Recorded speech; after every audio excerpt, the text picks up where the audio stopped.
والسلام على النبي المصطفى وعلى آله وصحبه أهل الصدق والوفاء أما بعد فقال الله تعالى في كتابه الكريم إن إبراهيم كان أمة قانتا لله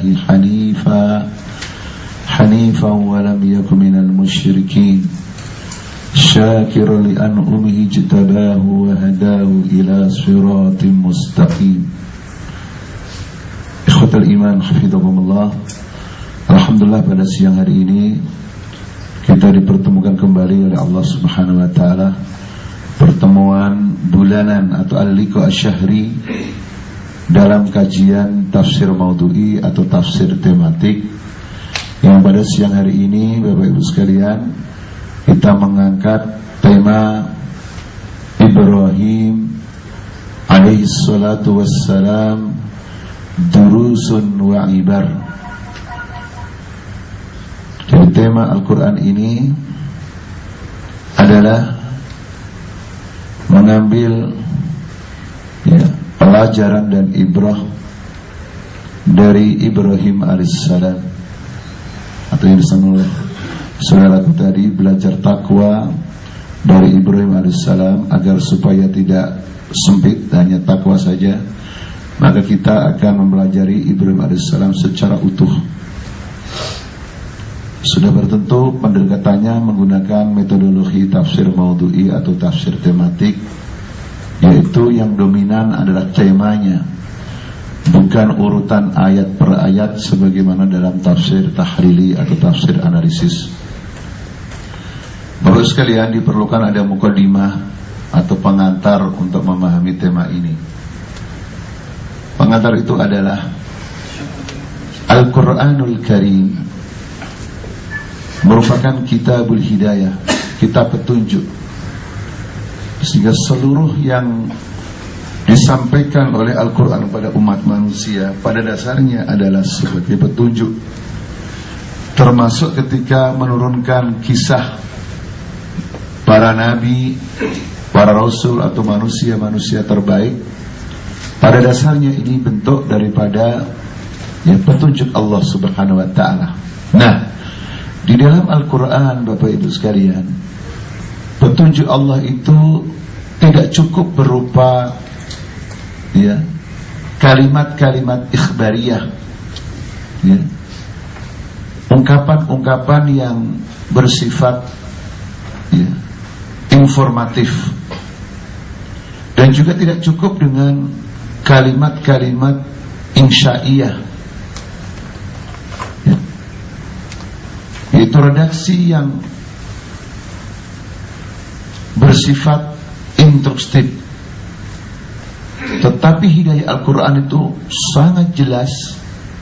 Selain informasi-informasi dari Allah yang pasti benar, dan juga instruksi-instruksi Allah yang pasti untuk kebaikan umat manusia, diturunkan langsung an-namudaj al-mithali, contoh yang ideal dalam kehidupan sehari-hari, sehingga kita tidak perlu banyak menafsirkan karena contohnya sudah jelas.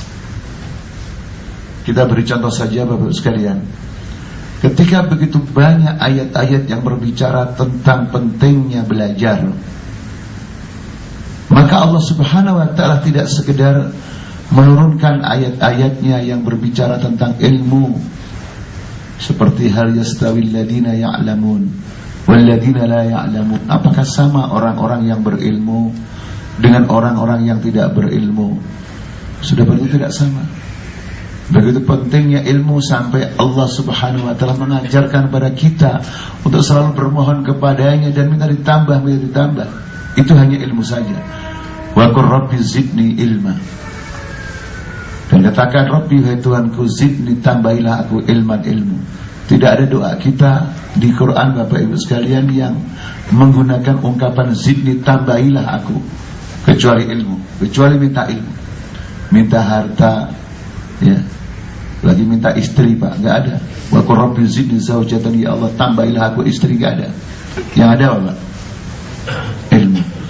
Nah, untuk menggambarkan seperti apa urgensi ilmu dalam kehidupan, Allah turunkan kisah Musa alaihissalam dengan hamba Allah, seorang guru yang misterius, tidak diketahui siapa namanya. Istilah Nabi Khidir itu ada di riwayat saja, hadis di Qur'annya nggak ada. Artinya dalam belajar, betapa kita harus tawadhu, tidak harus belajar dengan orang yang terkenal. Ini kan sebagian masyarakat maunya yang terkenal, penceramah yang dia datangkan yang terkenal, ya kan? Punya teman maunya yang terkenal, padahal terkenal belum tentu ukuran itu benar atau tidak. Sehingga kehilangan sekian banyak ilmu karena harus yang terkenal. Ya. Berbeda dengan Musa, mau belajar manusia yang terbaik, Nabi, mau belajar yang tidak jelas namanya, maksud saya. Sampai sekarang tidak tahu di mana Khidir alaihissalam. Apakah dia Nabi atau tidak Nabi juga diperdebatkan. Dan Bapak sekalian, perjalanannya untuk menemui guru sampai ratusan tahun. Karena dalam surah Al-Kahfi diterangkan dengan kata hukuba. Hukuba itu jamak dari kata hakibah. Satu hakibah 80 tahun. Kalau jamak yang paling sedikit 3 kali 80 sudah 240 tahun. Itulah gambaran orang yang mencari ilmu, membutuhkan waktu yang panjang. Sementara sebagian orang ketika belajar tidak sepanjang itu. Banyak yang tenaga sisa, waktu sisa, umur sisa. Bapak-bapak ibu masih alhamdulillah bagus pengajian jam 12. Sebagian makhluk pengajian jam 5 setelah pulang kerja. Yang tenaganya tinggal sisa-sisa. Datang satu-satu. Jam 5.10 masih melek, masih hidup. Jam 5.20 Pak sudah ngantuk. Jam 5.40 pada meninggal dunia semua, tidur semua. Karena sisa, belajar sisa dari bekerja seharian. Nah, begitu juga ya ikhwatal iman. Ketika berbicara tentang takwa, berbicara tentang pengorbanan yang syariat beliau diabadikan oleh Allah sampai hari ini, sampai hari kiamat, maka Allah tidak cukup memerintahkan fasolli rabbika wanhar, maka solatlah untuk Rabb kamu, wanhar, dan berkorbanlah. Tidak cukup instruksi. Tadi dibuktikan pengorbanan itu oleh Ibrahim alaihissalam, diteruskan oleh para nabi dan terakhir Rasulullah sallallahu alaihi wasallam.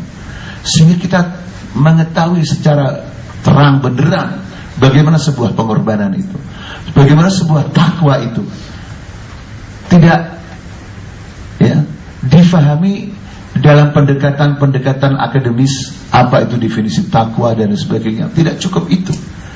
Karena sekarang Bapak Ibu sekalian banyak perguruan tinggi Islam, tetapi sayang seribu sayang, tidak semuanya melahirkan orang-orang yang bertakwa, tidak melahirkan orang-orang yang berkorban di jalan Allah. Padahal belajar Islam sejak kecil, sejak TK, SD, SMP, SMA, sampai S1, sampai S3. Kita ini di Indonesia tidak kekurangan sarjana agama Bapak Ibu sekalian yang belajar Islam sejak kecil. Tetapi yang disayangkan adalah sebagian lembaga pendidikan itu hanya pendekatan-pendekatan akademis, hanya yang difokuskan tentang keilmuan orang yang berilmu, rekreasi ilmu pengetahuan, tetapi tidak mengejawantah dalam perbuatan sehari-hari. Sehingga yang sering saya ulang di sini, masyarakat sendiri protes. Dia tidak menerima kalau SAG itu sarjana agama, karena agamanya tidak jelas, akhlaknya nggak agamis, berpolitiknya tidak Islami, padahal SAG. Sehingga dirubah menjadi sarjana agak gimana gitu, sarjana agak gimana gitu. Inilah mukadimah ringan untuk mengantarkan tema ini, agar saya dan kita semuanya, saudaraku, belajar takwa, belajar pengorbanan, bukan sekedar dari kalimat-kalimat yang bersifat informatif, tetapi real diterjemahkan dalam realitas kehidupan oleh manusia-manusia terbaik yang pada siang hari ini yang kita kaji adalah Ibrahim. Saudaraku, Ibrahim adalah jami'ah.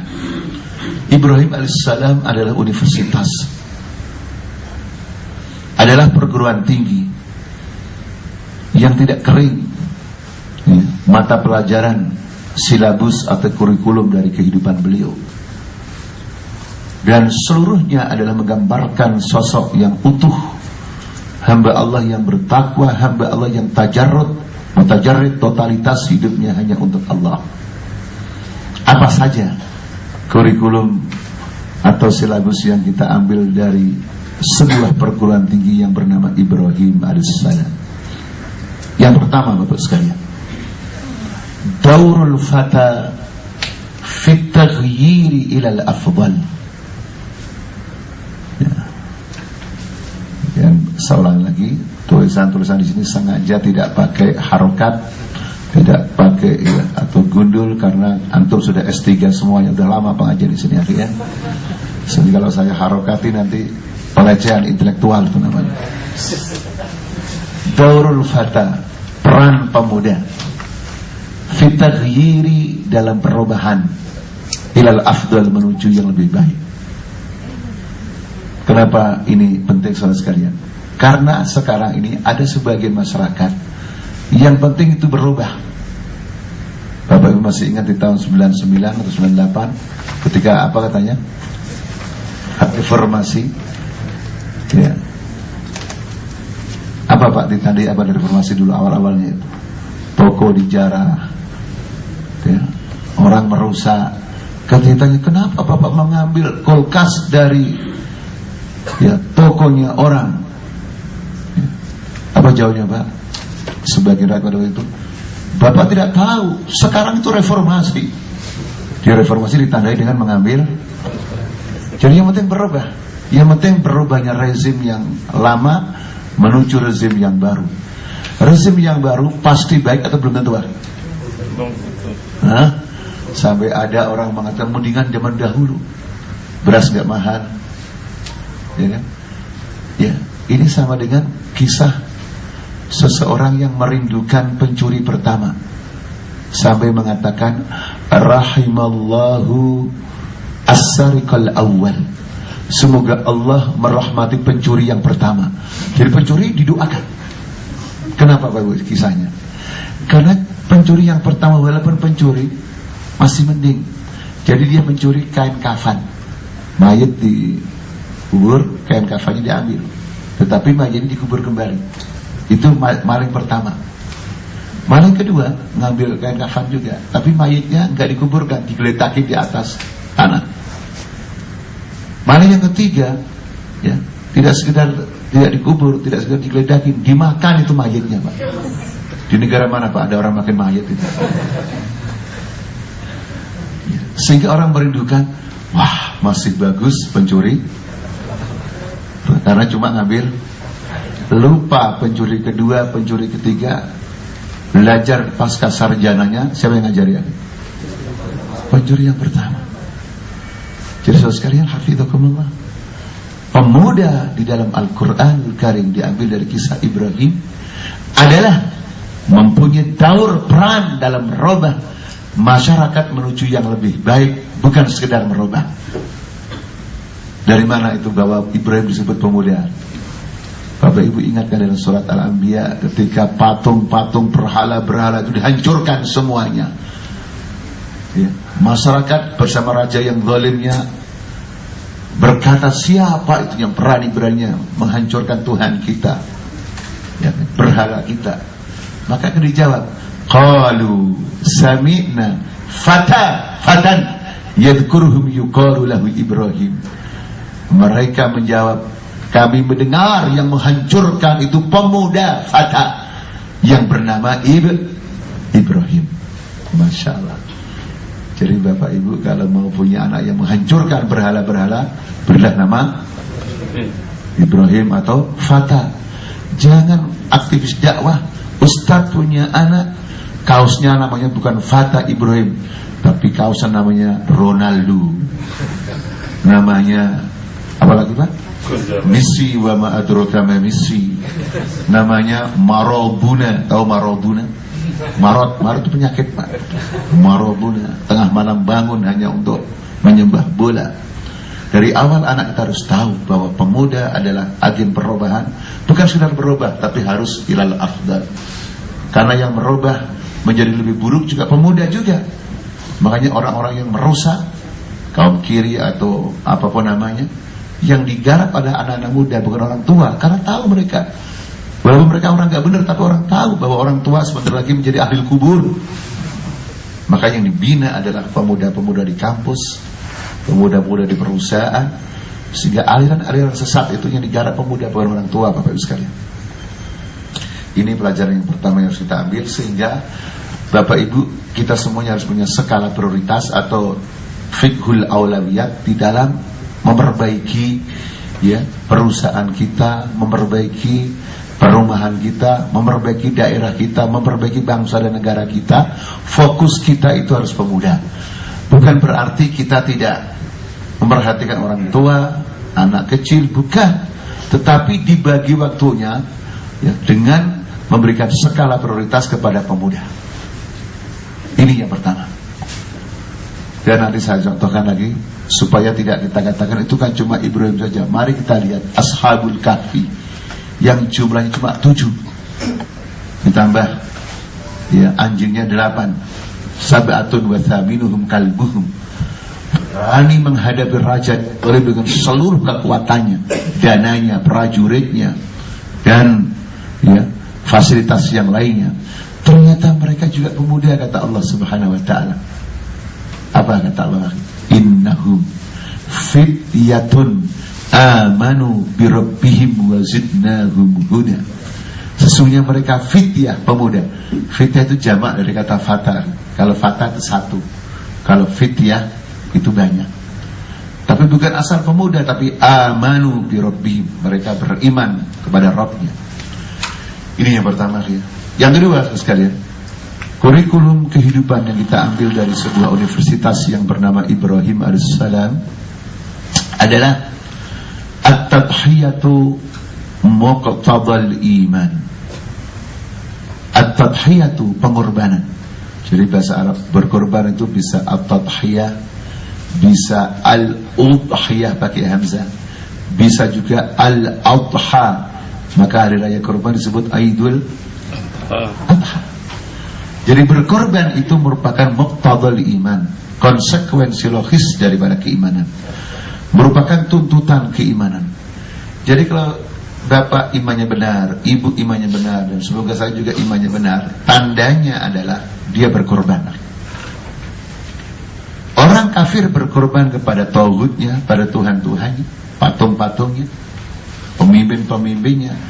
Orang beriman berkorban, termasuk perang, karena perang juga bagian dari bentuk pengorbanan kepada Allah. Ini kan ayat jelas dalam surat An-Nisa itu. Alladzina amanu yuqatiluna fi sabilillah walladzina kafaru yuqatiluna fi sabilit taghut faqatilu awliya asy-syaitan inna kaida asy-syaitani kana dha'ifa.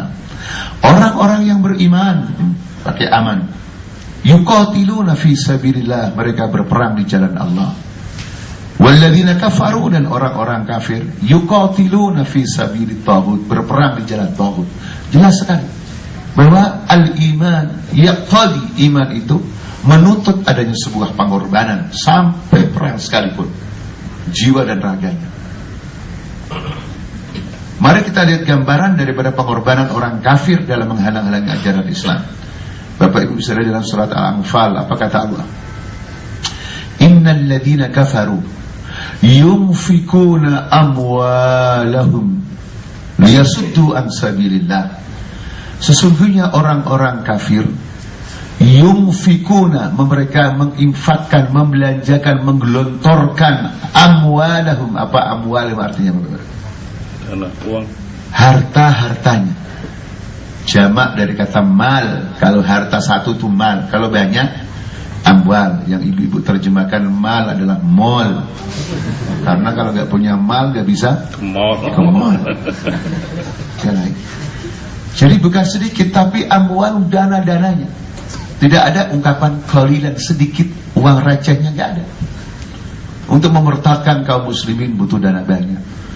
Memberikan gelar doktor orang Islam yang belajar ke barat butuh dana. Melobi pejabat tertentu agar ya proyek-proyeknya dimenangkan butuh dana. Merusak umat Islam melalui media butuh dana. Membangun opini dunia bahwa Islam ajaran teroris membutuhkan dana. menangkap ulama dan ustadz juga butuh dana.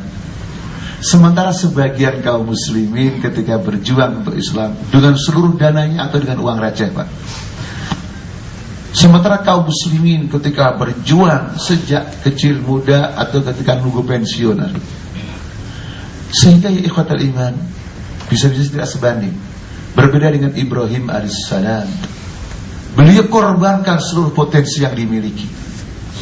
Anak satu-satunya dari Hajar alaihissalam, ya, saudara sekalian hafizakumullah, disuruh menyembelih, disembelih.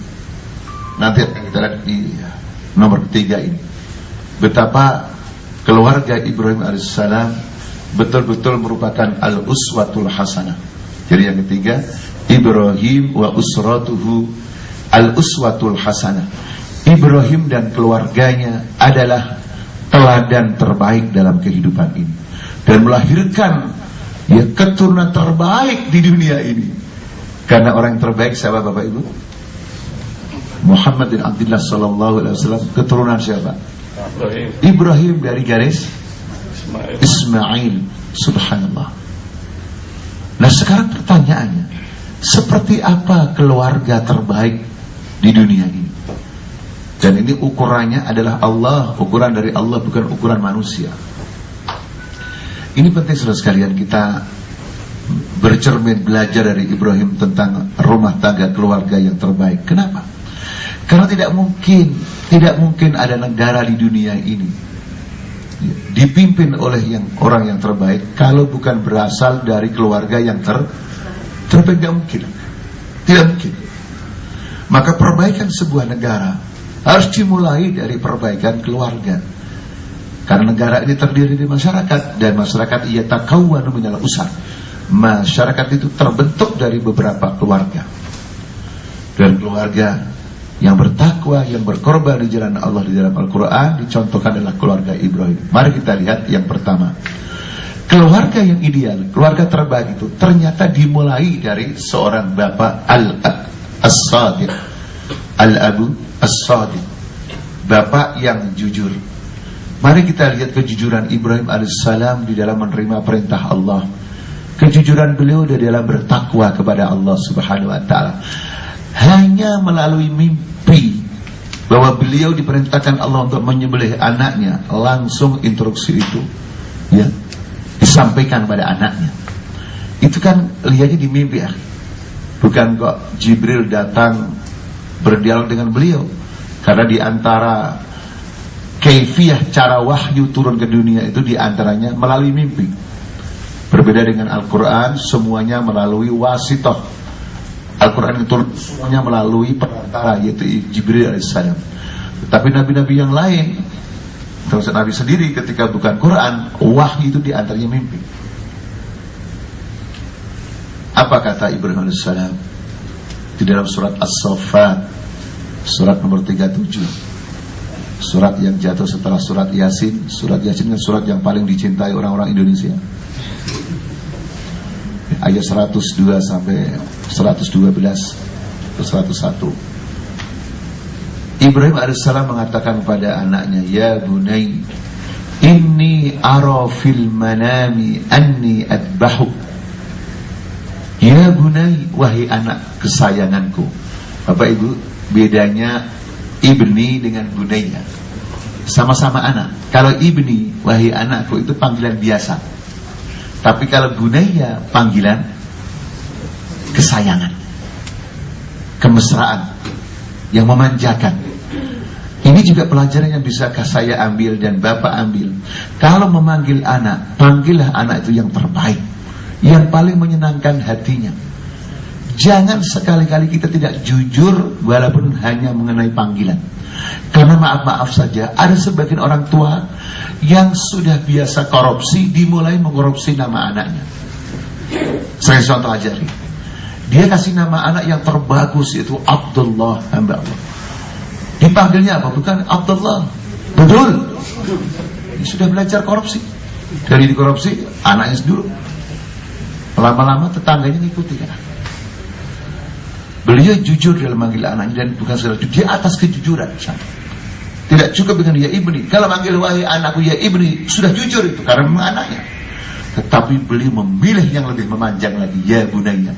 Sama dengan Luqman alaihissalam ketika menasihati anaknya. Kenapa? Apa bahasanya Luqman itu? Surah Luqman itu. Wa idza qala Luqman li ibnihi wa huwa ya'iduhu ya bunayya la tusyrik billah, bukan ya bani. Masya Allah. Aku mimpi melihat kamu, aku sedang menyembelihmu wahai anakku. Subhanallah. Al-ab as-sadiq. Jadi bagaimana indahnya Indonesia ini kalau setiap rumah tangga kita, keluarga kita dipimpin oleh bapak yang jujur, saudara sekalian. Mari kita bayangkan indahnya Indonesia ketika seluruh bapak kepala rumah tangga jujur. Contoh, saya mudah saja contohnya. Dia seorang bapak pegawai negeri, golongan 3A, gaji 2,5 juta. Kemudian pulang membawa uang 1M, golongan 3A bawa uang MM-an. Istrinya karena jujur, ya, istrinya jujur. Ini bapaknya mungkin belum jujur, belum tobat. Istrinya jujur, Pak, setahu saya bapak gajinya cuma 3 juta, kok membawa duit 1M? Kembalikan Pak ke negara, itu uang negara. Saya sebagai istrimu tidak kuat, tidak berani masuk neraka gara-gara uang yang tidak benar itu. Ya. Kalau bapak tidak mau membiarkan, jangan masuk rumah ini. Saya dan anak-anak bapak tidak berani menerima orang yang membawa barang yang haram. Itu kira-kira bapak, seorang bapak di Indonesia, Pak, langsung mengembalikan uang MM-an itu atau cari makhluk halus? Cari gantinya istri, Bu. Kira-kira yang mana, Bu? Bapak di Indonesia, Al-Abul Indonesia. Bu, dikembalikan uangnya atau cari istri baru, Bu? Ini contoh yang mudah saja, bahwa rumah tangga itu harus dimulai dengan Al-Abu As-Sadiq. Kemudian yang kedua adalah Al-Ibnul Muti, anak yang taat. Begitu mendengar bahwa bapaknya diperintahkan oleh Allah untuk menyembelih dirinya, maka Ismail alaihissalam langsung mengatakan, ya abatif'al ma tu'maru satajiduni insyaallahu minas sabirin. Memanggilnya juga panggilan yang luar biasa, memanjakan orang tuanya. Bukan ya abi, tapi ya apa, Pak? Ya abati. Jadi kalau abi itu panggilan biasa, tapi kalau abati itu panggilan yang apa, Bapak Ibu sekalian? Yang mesra, yang memanjakan. Jadi kalau ada anak kita yang datang ke sini, ini pintar, sudah tahu. Jadi kalau tanggal muda seperti ini, ya abati. Itu tanggal tengah-tengah, ya abi. Ini mungkin udah pernah datang untuk pengajian tafsir, dia tahu ya. Saudaraku yang saya cintai karamah, if'an, laksanakan, Pak. Ma tu'maru, apa yang kau diperintahkan. Satajiduni insyaallah minas sabirin. Engkau akan menemukan aku insyaallah termasuk orang-orang yang sabar. Sudah siap disembelih. Bagaimana ibunya? Al-um, karena sebuah keluarga tidak cukup dengan bapak dan anak. Anak dan lahir dari seorang ibu. Ibunya adalah as-sabirah, sabar. Sabar melihat anaknya ya dikorbankan oleh bapaknya untuk Allah Subhanahu wa taala. Tidak menghalang-halangi. Dan wahai saudaraku sekalian, Hajar alaihissalam ini bukan kali pertama sabar menghadapi ujian dari Allah, dan memang ujian besar. Sampai Allah mengatakan, inna hadza lahuwal bala'ul mubin. Sesungguhnya ini adalah benar-benar ujian yang jelas. Pakai inna itu alat untuk mempertegas, ada itu taukid. Pakai lam taukid lahu. Yang ketiga menggunakan jumlah ismiyah. Masya Allah, 3 alat untuk mempertegas bahwa ini betul-betul ujian yang sangat besar dan nyata. Tetapi ibunya sabar. Subhanallah. Dan saya katakan ini bukan kali pertama. Bapak Ibu masih ingat ketika Hajar alaihissalam ditinggalkan Ibrahim untuk hijrah lagi ke Syam. Nabi Ibrahim hijrah dari Syam ke Mesir, dari Mesir ke Hijaz. Hijaz itu kalau sekarang Bapak Ibu sekalian, Mekah, Madinah, Taif, Jeddah itu Hijaz. Kalau ibu kota Saudi Arabia, Riyadh, Al-Qasim, Zulfi itu disebut Najd. manusianya Najdi, orangnya Hijazi. Begitu ditinggal Ibrahim dalam keadaan mengandung, biwadin ghairi dzi zar'in inda baitikal muharram, Pak, di lembah yang tidak ada tanam-tanaman. Di Indonesia Masya Allah lapar bisa makan apa saja, masih ada daun-daunan.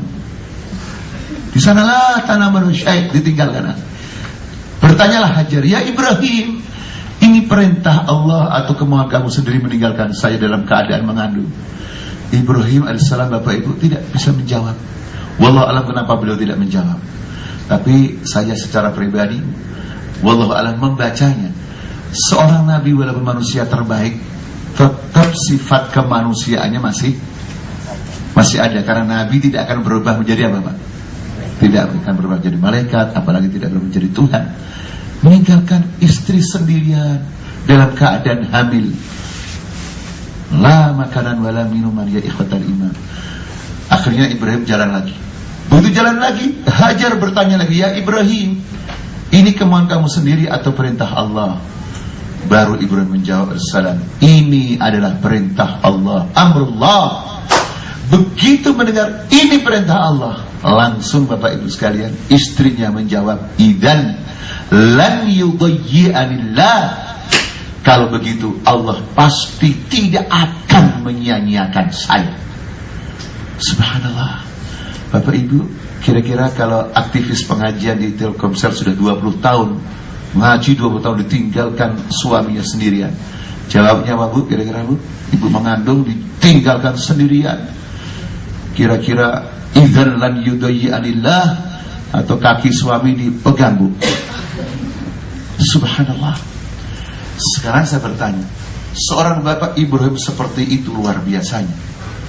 Anak Ismail tegar seperti itu ketika mau disembelih sebagai bukti takarrub mendekati kepada Allah. Seorang ibu yang melahirkan anak satu-satunya perjalanan jauh dari Mesir ke Hijaz, kemudian rela dikorbankan. Saya bertanya, logika kita sebagai manusia, seorang muslim, sifat keluarga yang luar biasa seperti itu, kira-kira ujuk-ujuk tiba-tiba begitu, atau melalui proses tarbiyah, proses pembinaan? Proses pembinaan. Itu artinya apa? Saya dan kita semuanya, ketika ingin mendapatkan atau mempunyai keluarga yang ideal, keluarga yang terbaik di dunia ini, yang diridhai oleh Allah, tidak bisa kecuali kita melalui proses tarbiyah. Itulah yang sering kita dengar, bahwasanya tarbiyah memang bukan segala-galanya, tapi segala-galanya dimulai dari tarbiyah. Termasuk orang yang sudah gak benar lagi karena berhenti dari tarbiyah. Kalau tarbiyah benar gak akan bermasalah gitu. Walaupun dia tetap manusia yang ada kekurangannya. Ini akhirnya pelajaran yang ketiga dari sebuah perguruan tinggi yang bernama Ibrahim alaihissalam. Yang keempat, bagus sekalian, at-tadhiyatu lal fa'id. Pelajaran takwa yang bisa kita ambil dari Ibrahim alaihissalam, ternyata Bapak Ibu sekalian, perjuangan itu harus betul-betul merupakan tadhiyah, sebuah pengorbanan. Lal fa'ibu, bukan ya, sesuatu yang sisa, bukan ilmu sisa, bukan tenaga sisa, bukan umur sisa, bukan jabatan sisa. Di dunia ini Bapak Ibu sekalian, orang biasanya sadar betul pentingnya ingat Allah, sadar betul pentingnya tobat dan beribadah kepada Allah. Biasanya ketika masih menjabat atau setelah pensiun, Bapak Ibu, setelah pensiun. Fir'aun itu ingat Allah ketika berkuasa atau ketika mau mati, Pak? Berarti antara Fir'aun dengan sebagian pejabat, ya, beci, beda-beda tipis. Makanya jangan mengikuti madhabnya Fir'aun. Ikutilah Ibrahim alaihissalam sejak mudanya, fata, sudah menjadi orang yang berkorban dengan seluruh potensi yang dimiliki. Ya anaknya, ya istrinya, semuanya adalah menjadi hamba-hamba Allah, prajurit-prajurit Allah. Nah, kita juga demikian Bapak Ibu sekalian. Kalau ingin rumah tangga kita rumah tangga surgawi, baiti jannati, maka bapaknya, abinya seorang yang jujur dalam tarbiyahnya, jujur dalam dakwahnya, jujur dalam mencari nafkahnya, jujur dalam menyintai istrinya, jujur dalam menyayangi anaknya. Dengan demikian ya ikhwatal iman, hafizakumullah, maka akan muncul al-usrah al-mithaliyah, keluarga yang ideal. Jadi jangan sampai dengan yang sisa-sisa. Karena kalau kita renungi dalam ayat-ayat Quran, ternyata hamba-hamba yang sukses itu bukan yang sisa-sisa. Yang sukses dan ukuran sukses termasuk surga itu yang berkorban sekali, bukan yang dengan yang sisa-sisa. Ini bisa kita lihat dalam ayat 111 surat At-Taubah, surat nomor 9 yang sudah sering kita ulang-ulang dalam kesempatan pengajian tafsir di sini. Allah berfirman, Innallaha ashtara minal mu'minina anfusahum wa amwalahum bi anna lahumul jannah. Innallaha, sesungguhnya Allah, ishtara, apa ishtara? Ishtara yashtari, membeli, minal mu'minin, dari orang-orang beriman. Allah memberi orang-orang beriman. Punya apa orang beriman itu dibeli Allah? Apanya dibeli? Anfusahum. Apa anfusahum? Dirinya atau sebagian tubuhnya? Seluruhnya, jiwanya. Wa amwalahum, apa arti amwalahum? Harta-harta bendanya. Ada enggak ayat yang berbunyi qalilan min amwalihim, sedikit harta bendanya? Ya, uang receh. Ada enggak ayat seperti itu? Enggak ada. Harta bendanya dibeli oleh Allah dengan sesuatu yang mahal. Apa itu Pak? Bi anna lahumul jannah, dibeli dengan jannah, surga. Jadi ternyata untuk mendapatkan jannah itu harus berkorban dengan jiwa dan hartanya. Itulah jannah yang sebenarnya. Jadi ternyata tidak semuanya orang ingin masuk jannah. Tidak semuanya orang yang masuk surga mendapatkan jannah kalau dia tidak bersungguh-sungguh berkorban dengan jiwa dan hartanya. Meskipun di dunianya dulu pernah punya istri namanya Siti Nur, belum tentu masuk jannah kalau tidak berkorban di jalan Allah Subhanahu wa taala. Ini yang kita ambil dari kisah Ibrahim yang sampai Bapak Ibu sekalian, syariatnya diabadikan oleh Allah sampai hari kiamat. Sehingga Nabi Muhammad sendiri sallallahu alaihi wasallam disuruh Bapak Ibu mengikuti Nabi Ibrahim tadi itu. Thumma awhayna ilaika anittabi' millata Ibrahim hanifa. Kemudian kami wahyukan kepadamu Muhammad, ya, ikutilah millata Ibrahim, agamanya Ibrahim hanifah, yang lurus. Sampai Nabi manusia terbaik disuruh mengikuti Ibrahim. Dan sampai sini, sampai saat ini ketika kita sholat khususnya, tidak pernah kita lupa menyebut nama Ibrahim alaihissalam. Di saat kita membaca sholawat pada Nabi, digandengkan juga salawat kepada siapa Bapak Ibu? Allahumma salli ala Muhammad wa ala ali Muhammad kama barakta ala Ibrahim wa ala ali Ibrahim. Atau yang pakai madhab Sayyidina, Allahumma salli ala Sayyidina Muhammad wa ala ali Sayyidina Muhammad kama sallaita ala Sayyidina Ibrahim. Jadi jangan sampai gara-gara Sayyidina ya gak rukun, ya. Karena yang penting itu adalah baca sholawat. Yang grup Sayyidina tafadhol baca sholawat. Yang tidak mau baca Sayyidina, ya, yang penting sholawat. Jangan wah ini pakai Sayyidina berarti termasuk golongan kami minna. Yang tidak pakai wah laisa minna, bukan ahli sunnah wal jamaah. Jadi ini juga, ini ilustrasi kecil aja. Bagi kita sudah gak masalah, cuma bagi sebagian masyarakat masih dijadikan acuan antara Sayyidina dengan tidak Sayyidina itu. Saudaraku yang saya cintai karena Allah Subhanahu wa ta'ala, jadi at-tadkhiyatu lal fa'id. Kita ini harus berkorban bukan sekedar dengan yang sisa-sisa. Makanya ulama dakwah mengatakan min afatil amal islami, di antara afat malapetaka dalam beramal Islami itu adalah banyak orang yang bekerja untuk Islam cuma bukan dari pengorbanan, tapi dengan yang sisa-sisa. Nabi Muhammad SAW dan para sahabat tidak ada yang sisa-sisa. Perang Tabuk umpamanya, Abu Bakar dengan seluruh harta bendanya, Umar separuh, Uthman ratusan untanya. Sampai-sampai Nabi kan sudah memuji Uthman itu, ya Uthman if'al, ya, if'al ma tasya.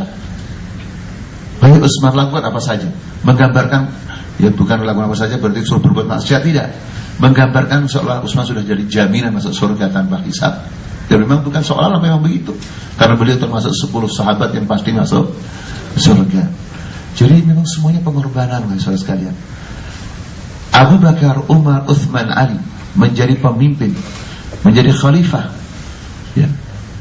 Bapak Ibu sekalian, saya bertanya, Abu Bakar itu kaya karena menjadi pejabat, atau justru kekayaannya untuk membangun bangsa dan negaranya?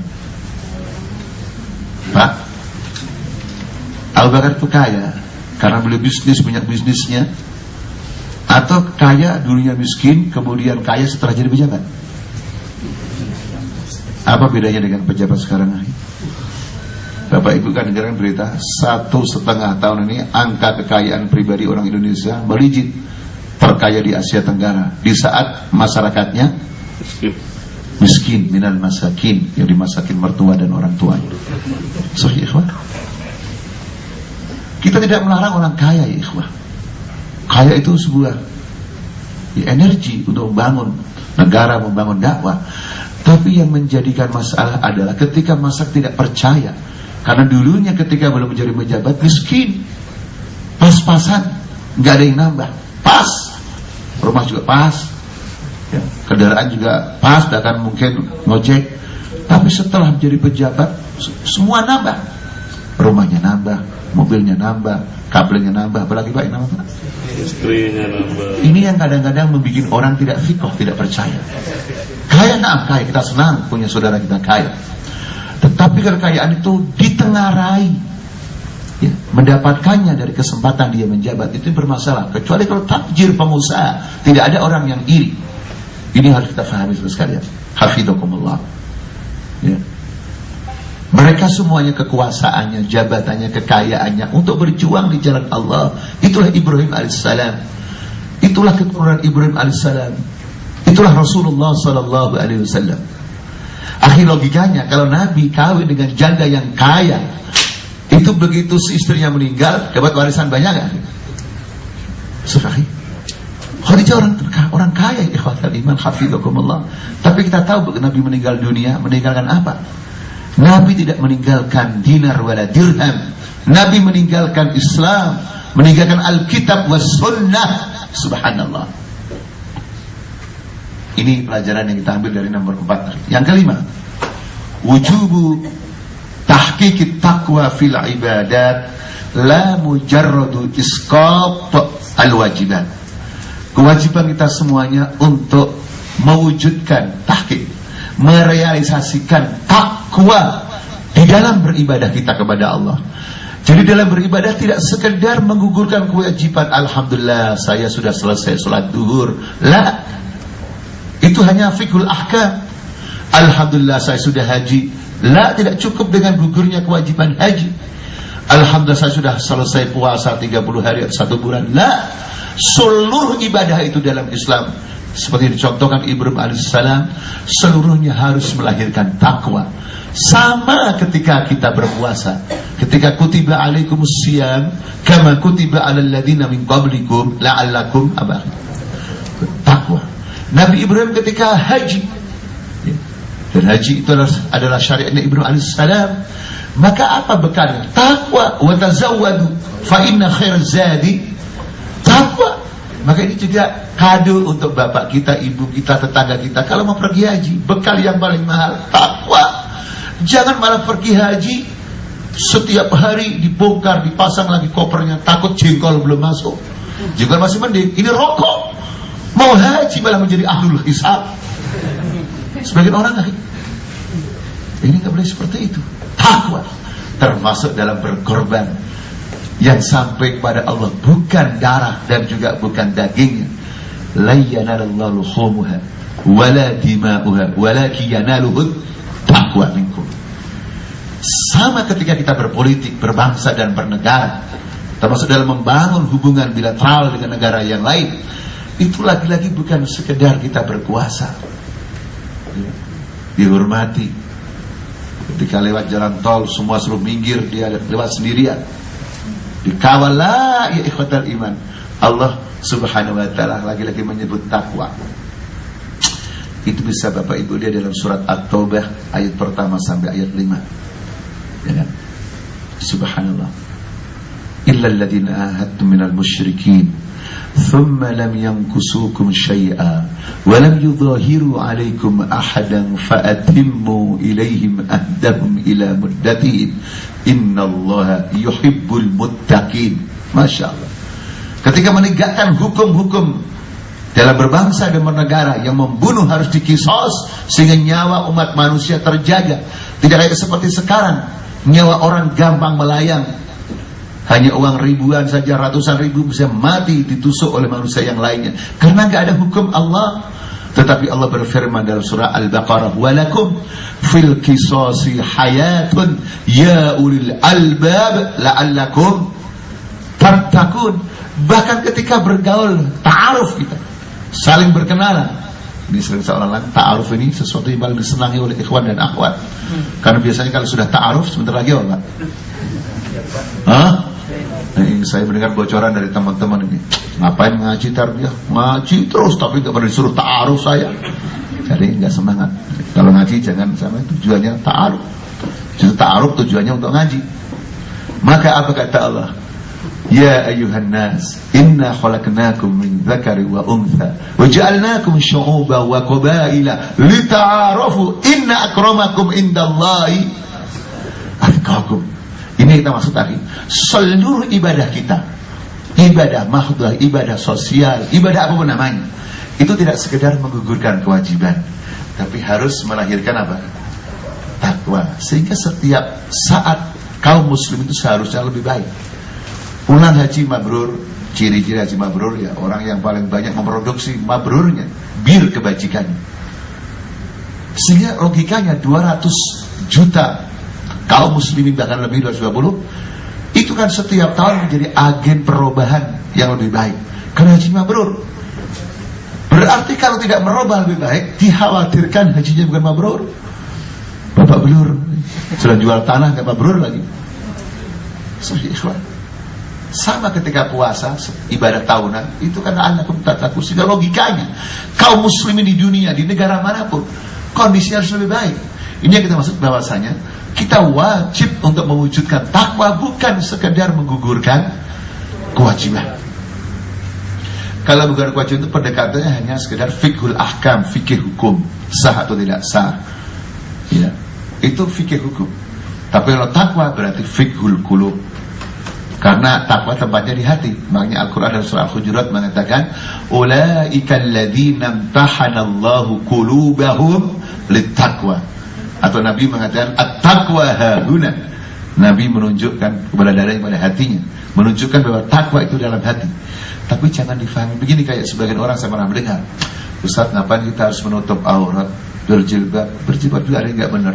Saya Ustaz walaupun gak berjilbab, tidak menutup aurat, tapi hati saya takwa. Bapak percaya itu kan? Enggak. Orang berjilbab takwa katanya. Saya walaupun korupsi begini akhi, tapi saya tuh hati saya takwa. Karena korupsi ini saya penting untuk nolong orang, nolong anak yatim dan nolong ibunya anak yatim. Ini pakai tafsir jalan lain, tafsir jalan lain. Yang terakhir adalah Ibrahimu wahdahu ummah. Ibrahim walaupun satu secara fisik, tapi Allah menyebutnya umat. Ya ikhwan dan akhwat, ketika disebut umat itu di benak kita satu atau banyak? Padahal Ibrahim satu orang, tapi Allah subhanahu wa ta'ala luar biasa. Menyebutnya umat menggambarkan potensi beliau, kualitas beliau seperti umat secara keseluruhan. Karena seluruh potensinya digunakan untuk berjuang di jalan Allah. Ini bisa kita lihat dalam surat An-Nahl, surat 16 ayat 120 sampai 121. Inna Ibrahim kana ummah qanitan lillahi hanifan wa lam yakun minal musyrikin syakiran li an ijtabahu wa hadahu ila siratim mustaqim.